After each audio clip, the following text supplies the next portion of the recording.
This special Pacific edition of World News, as we're now learning more about that deadly crash landing in San Francisco and the remarkable portrait of survival now emerging.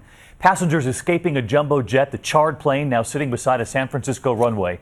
It happened just before noon Pacific time. Eyewitnesses describing the angle of the plane as it was coming in, a sign something was terribly wrong. The nose of the plane far higher than the tail, then the flames, the smoke after smashing into the runway.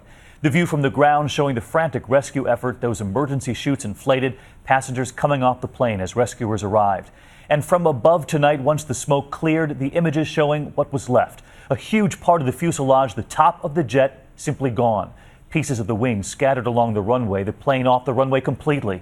And here is the latest at this hour. It was Asiana Airlines Flight 214 from Seoul, South Korea. 307 people were on board, 291 passengers, 16 crew. Tonight we have learned 2 people have died, at least 181 taken to the hospital, at least 22 people in critical condition, 1 unaccounted for at this hour. We have team coverage from San Francisco to Washington, where the NTSB is already sending investigators.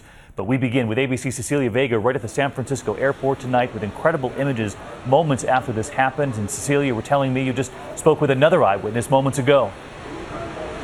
David, the stories, these images, they are all, as you say, absolutely incredible. And we are learning more about the passengers who were on board. We now know 61 American citizens were on board this flight, a number of other passengers from China as well as South Korea. And as you said, authorities continuing to update the numbers at this hour. We now know just 1 person remains unaccounted for. This plane is absolutely demolished. The smoke was billowing in the air. This flight was just on fire. And authorities are telling us it hit the ground with no wheels. As you said, I spoke to a witness who saw this happen. He was watching planes land on this beautiful day in San Francisco from a beach across from the airport.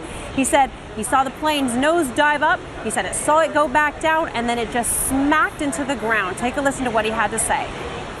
It seemed like it was trying to take off again.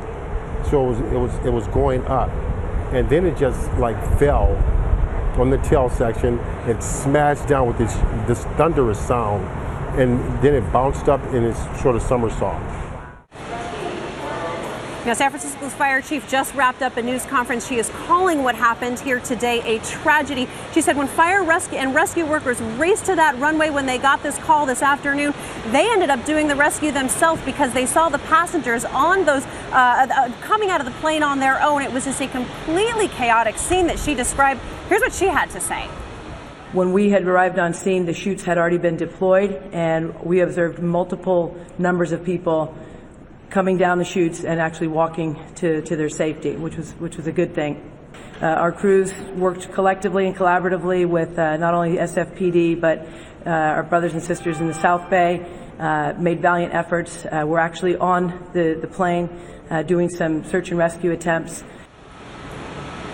We have some video from one of the surviving passengers on this flight, and it's really just incredible to see that mound of wreckage just burning on the end of that runway. These passengers were sectioned off in an area of the runway in a field where they just watched it burn as rescue workers raced to help them. Now, we know investigators from the National Transportation Safety Board are on their way out from Washington to San Francisco right now. David, we don't know the cause of this crash yet. What we do know, investigators are telling us, is that this was not terrorism related.